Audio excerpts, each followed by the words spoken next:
Hello, my friend. Welcome to Whisper Before Sleep Stories. I'm David, your storyteller, sharing timeless tales from ancient legends and medieval myths to modern-day stories full of feeling. Here, you'll be wrapped in a soothing voice, relaxing sounds, and a calming space that helps you release tension, quiet your mind, and fall into a deep, restful sleep. I hope each story brings you a sense of peace, connection, and a touch of magic for your soul before you close the day. I hope each story brings you a sense of peace, connection, and a touch of magic for your soul before you close the day. So before you get comfortable, take a moment to like the video and subscribe, but only if you really like what I do here. And if you feel like sharing, post your location and your local time down in the comments. I always find it fascinating to see where and when you're listening from. Now, turn off the lights. Maybe turn on a fan for some soothing noise. And let's go on a journey together tonight for some meditation to help the audience relax their minds. The city outside is still moving, but you have drifted into the older part of Shanghai, where the Bund curves like a ribbon along the Huangpu River. Here, the air is a little quieter, the cobblestones a little uneven, and the electric signs from the modern streets fade into a softer glow. You notice a narrow alley between two faded brick buildings, the sort of alley that feels like it's been there for 100 years, simply waiting for you to find it. The air inside is faintly sweet, carrying a scent you can't quite name. Perhaps jasmine tea left to cool, or silk that has been stored in cedar chests for decades. Your steps feel slower, almost reluctant to disturb the silence. At the end of the alley, there is a shop no wider than a single doorway, its entrance framed with deep red wood carved into waves and clouds. The glass window is cloudy with age, but through it you see bolts of silk stacked from floor to ceiling, each one shimmering with a strange shifting pattern, as if it remembers every hand that has touched it. The bell above the door does not ring when you push it open. Instead, the sound is absorbed by the thick softness of the air inside, the way snow swallows footsteps. The light is warm but dim, filtered through fabric draped across the ceiling in colors that seem to move when you look away. She is there at the back, the seamstress, sitting at a low table with a lamp whose glow is golden and steady. She does not look up immediately. Her needle is passing through a length of pale blue silk, drawing a line that is so straight and fine, you wonder if she's stitching air itself. When she finally glances toward you, her eyes are kind but unreadable, like the still surface of a river where you cannot tell how deep the water runs. The seamstress speaks softly, her voice like cloth being folded. She says the shop has been here since before the first electric lights were strung along the Bund. She learned the craft from her grandmother, who learned from hers. Each piece of silk in this room carries a story, she tells you, and each stitch locks that story in place. If you listen closely enough, the threads will tell you themselves. Outside, the river moves on, carrying light and shadow. Inside, time folds in on itself, and you realize you have no idea if you've been here minutes or hours. The seamstress finishes her line of stitching and smooths the fabric across the table. This one, she says quietly, is the beginning of a princess's journey. She holds the silk so you can see it. The pale blue is not pale at all, but layered with shades of silver and turquoise, like the sky before dawn. The pattern emerging under her needle shows a caravan moving across a wide plain, banners streaming in the wind. Researchers still wonder if this princess truly existed, she adds, or if she was merely a story told to explain the sudden arrival of certain silks and spices in the Tang court. But here, in her hands, she is real enough. Every step of her journey is stitched into the fabric. You feel yourself leaning closer, watching the tiny movements of the needle. The way each loop of thread seems impossibly deliberate, like a note in a song only she can hear. Somewhere far away, a ship's horn echoes along the river, and the sound seems to weave itself into the silk as well. You think of how many people have walked past this narrow alley without ever stepping inside, how many stories they missed without even knowing. And you realize that tonight, you are not one of them. Tonight, you are here, watching a story being sewn into silk under a golden lamplight in a city that never quite sleeps. The lamp's golden glow deepens as the seamstress turns the fabric toward you. The pale blue silk now stretches across her lap like a piece of the morning sky. Her needle dips and rises, trailing a thread so fine it could be a strand of moonlight. She tells you that this robe she is working on is for no one in particular, or perhaps for everyone, because the story woven into it belongs to the city itself. The princess's tale begins not in Shanghai, but in the great Tang capital of Chang'an, where the markets were so crowded you could smell spices from India, mingling with sandalwood from the southern forests. She was the daughter of a minor concubine in the imperial palace, overlooked in the court hierarchy, and yet somehow the court historians found her name worth noting, or at least worth whispering. They say she was sent westward as part of a diplomatic marriage, her caravan laden with silk, lacquerware, and scrolls painted with the emperor's blessing. She would cross deserts where the sand could swallow an army overnight. No one is certain if she reached her destination, or if her story ended somewhere among the shifting dunes. Researchers still wonder if she was the same figure later described in Central Asian legends as the lady in the silver veil, or if those were simply two unrelated ghosts drifting along the same trade routes. The seamstress stitches the horizon of a desert into the hem of the robe. You can almost feel the heat radiating from the golden thread she uses, and then, abruptly, the coolness of silver mountains on the other side. The transitions between colors are so seamless that you're not sure where one ends and the other begins, just as the princess herself must have felt moving from one world into another. She pauses to sip tea from a cup without a handle. The steam rises in a lazy curl, carrying the faint scent of chrysanthemum. You notice how her fingers never truly stop moving. Even as she drinks, her left hand smooths the silk, while her right twirls the needle like a talisman.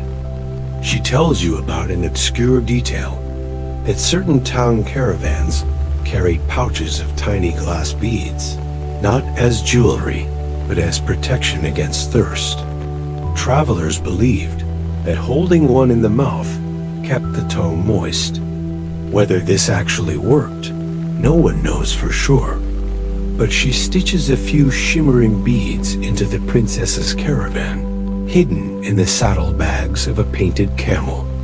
You almost expect them to clink softly if you were to touch them. Outside, the Bund's distant traffic hum blends with the whisper of thread sliding through fabric.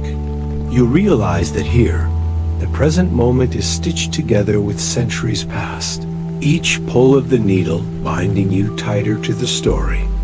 The seamstress leans closer to her work, and the lamplight catches a line of embroidery that seems to move. You realize the stitches form not just a scene, but a map, a winding path across mountains, deserts, rivers, all the way to a city whose towers you do not recognize. Some believe she reached this place, the seamstress murmurs. Others think she vanished long before, but her silk still arrived, traded hand to hand, until it came back to China in the most unexpected way. You find yourself wondering if the robe, once complete, will hold the answer. If by wearing it, someone might dream of her final days, see the horizon she saw last, feel the weight of the desert wind against their skin. But the seamstress only smiles faintly, as though she already knows that the robe is not meant to answer questions, only to preserve the asking.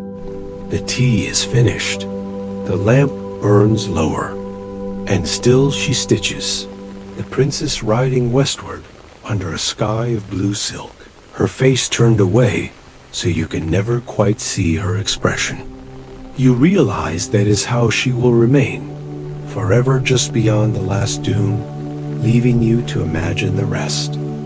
The seamstress sets the blue silk aside and reaches for another bolt, this one a muted gold, like the sunlight that spills across a floor at the end of the day. As she unfolds it, dust motes drift lazily in the air, catching the lamplight. She tells you that this fabric will hold a story far closer to home, a secret hidden in plain sight in the very streets you walk to find her shop. It is the story of a young woman during the Taiping Rebellion in the mid-1800s, when Shanghai was caught between the imperial forces and the rebels. She worked as a seamstress for wealthy families, mending garments and embroidering silks brought in from overseas. But what few knew was that she also carried messages for the rebels, stitched not in ink, but in thread. The seamstress's needle begins its work again, drawing out the faint outline of an elaborate robe. At first, it seems like nothing unusual, but as you watch, the embroidery begins to form patterns within patterns, floral designs that, if you looked closely enough, could be read as words. She explains that certain stitches represented letters or numbers, each motif part of a hidden code. A row of chrysanthemums might mean, "Leave tonight." A single plum blossom in the corner could warn danger ahead. Researchers still debate whether such textile codes truly existed, or if they're just part of Shanghai's myth-making. No examples have survived, or perhaps more accurately, none have been recognized for what they are. But in this silk, the legend lives again. You watch her weave tiny silver lines that, when viewed from an angle, look like ordinary ripples of fabric. But shift your gaze slightly, and you see something else. A winding street, a meeting point, a sign to follow. It's like the robe itself is whispering instructions to you, but only if you listen at exactly the right moment. She tells you one obscure detail that lingers in your mind, that in those days, certain families would hang laundry in carefully chosen colors on specific days, creating a public message system visible only to those who knew the code. Imagine the courage it took, she says, to let a red scarf flutter in the wind when the wrong eyes could mean death. Outside, the muffled sounds of the Bund seem farther away now, like the city itself has stepped back to give space for this memory. You picture the young seamstress of the rebellion crouched by lamplight, needle moving quickly, knowing every stitch was a risk.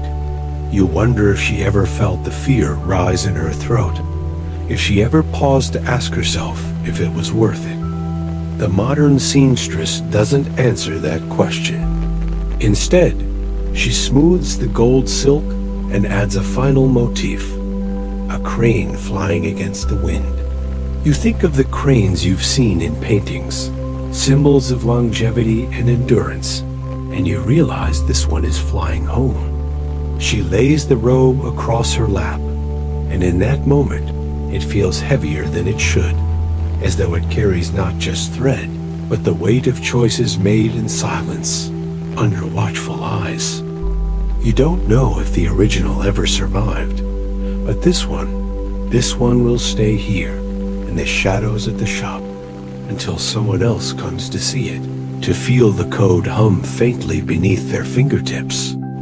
Somewhere in the distance, a late tram bell chimes, and the sound threads itself into the stillness of the room. The seamstress ties off the last stitch, her fingers steady, her gaze unreadable. Then she folds the robe carefully, hiding the code within folds of gold, as if the secret still matters, even now. From the shelves behind her, the seamstress draws out a length of ivory silk, so delicate it almost seems to glow in the lamplight. She lays it across the table with the tenderness one might use to set down a sleeping child.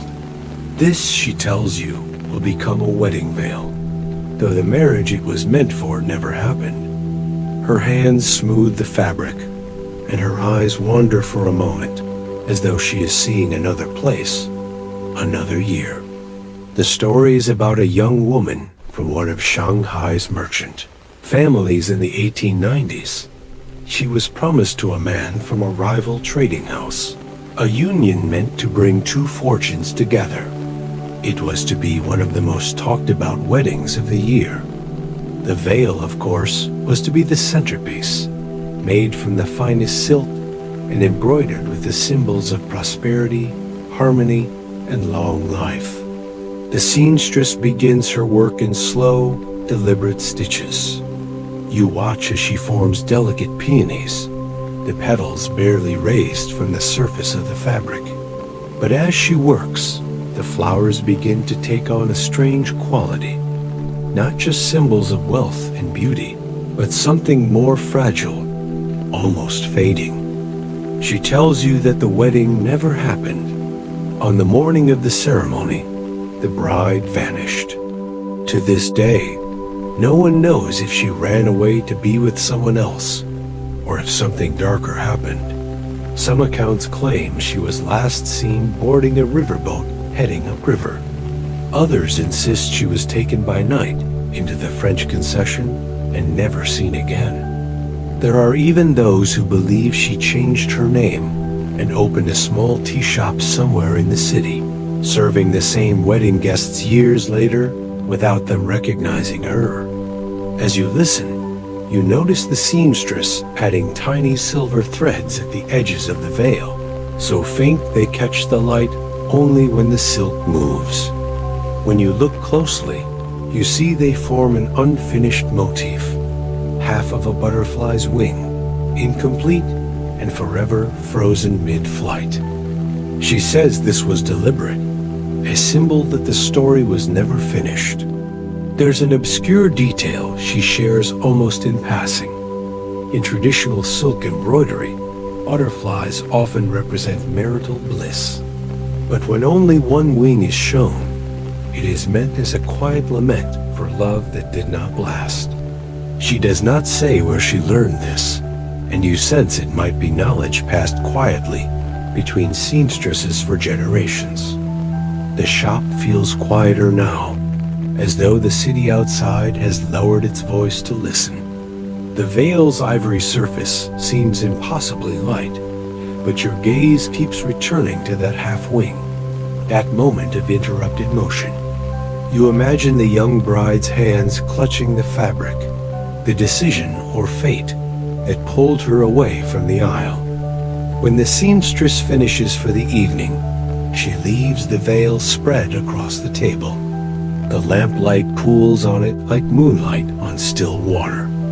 You realize you have been holding your breath for some time, as if waiting for the other wing to appear. But it doesn't. It never will. That is the story. A pause that never resolves. A stitch that remains loose forever. From a drawer at the bottom of the table, the seamstress lifts one final bundle of fabric. It is wrapped in a piece of plain muslin, the edges fraying, the cord tied with a neat but worn knot.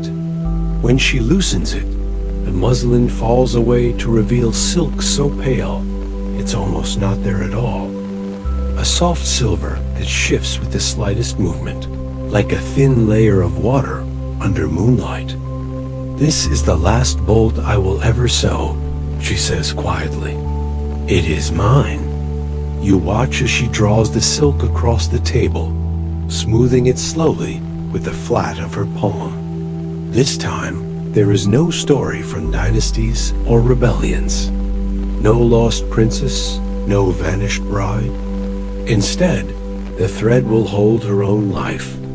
Years spent in the same narrow shop, evenings lit by the same golden lamp, mornings marked by the sound of footsteps in the alley outside. Her needle dips into the silver silk, and you see shapes emerging. The first is a doorway framed with red wood, just as you saw it tonight. But here the carvings are sharper, newer. In the window, a young girl sits on a stool, legs swinging, watching her grandmother sew. Each stitch seems to pull her closer into the memory. She moves to another part of the fabric, and there is the river. Not the restless modern one outside now, but the river she knew as a child, quieter, lined with wooden boats whose lanterns floated like small stars. She tells you an obscure detail, that in those days, silk merchants would test the purity of their wares by floating a single strand on the river's surface. If it lay flat and smooth, it was worth the highest price. Researchers still wonder how much of such craft has been lost. There are techniques, she says, that cannot be written down. They must be shown hand to hand, and if the hands stop, the knowledge stops too. She sews this truth into the fabric, a faint repeating wave pattern you would miss unless you were looking for it. The shop grows quieter still. The hum of the city is far away now, and even the lamp's glow seems softer. You feel as though you're sitting in the pause between heartbeats, in a place where time hesitates before moving on. She stitches late into the night, the final scenes appearing. A customer leaning over a table, running their fingers along a bolt of silk. The shadow of the Bund at dusk. A figure, small but steady, sewing alone while the rest of the city sleeps. When she finally stops, she sets down the needle with a sound no louder than a breath. The silver silk lies before her, the story complete. She does not fold it. She leaves it open, letting it spill toward you like the edge of a quiet river. Your eyes linger on the last scene she has sewn. A small stool, empty, by a table in a pool of lamplight. No figure now. Just the space where one could sit and begin again. And as you watch, your own breathing slows. The silver silk seems to ripple slightly, as though a breeze has passed through the closed room. You realize the story has been stitched not just into fabric, but into you, each moment of it resting somewhere in your chest, light as thread, strong as memory.